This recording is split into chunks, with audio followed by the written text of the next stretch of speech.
Chou-fleurs et artichauts bien sûr, mais aussi cochons, poulets et même veaux. La Bretagne est en première place pour de nombreuses productions agricoles. Comment se porte le marché? Le point dans le panorama de la Bretagne.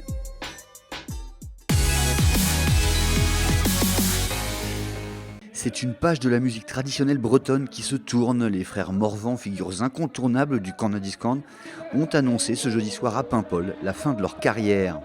En 61 ans de festounos, d'abord à 4, puis 3, puis 2, ils ont incarné le chant populaire breton jusqu'à être fait officier des Arts et Lettres en 2013. Ils étaient aussi des invités incontournables des Vieilles Charrues, ici avec Stromae, et avaient reçu le Grand Prix du disque du Télégramme en 2009. Nouvel épisode de violence ce jeudi soir à Brest où 3 hommes ont été blessés par balle peu avant 21h dans le quartier de Kérango.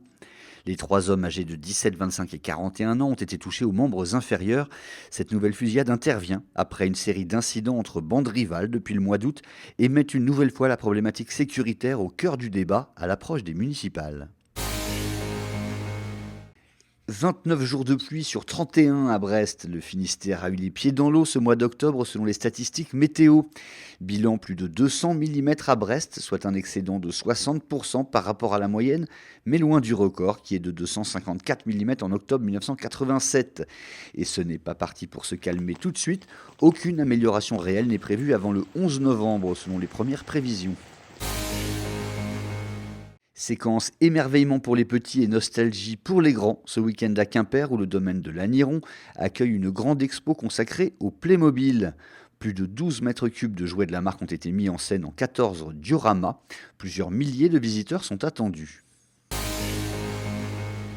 Bientôt une semaine de course pour les concurrents de la Transat Jacques Vabre et les premières tendances se dessinent.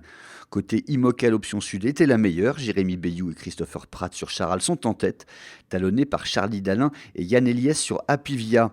Alex Thompson et Neil McDonald sur Hugo Boss, qui ont pris l'option ouest, sont distancés. En multi 50, Sébastien Rogue et Mathieu Souben sur Primonial mènent dans un mouchoir de poche. En classe 40 enfin, Aymeric Chapelier et Pierre Leboucher sur Aïna Enfance et Avenir sont devant. Tous avaient ce vendredi encore autour de 3000 milles à parcourir avant l'arrivée à Salvador de Bahia.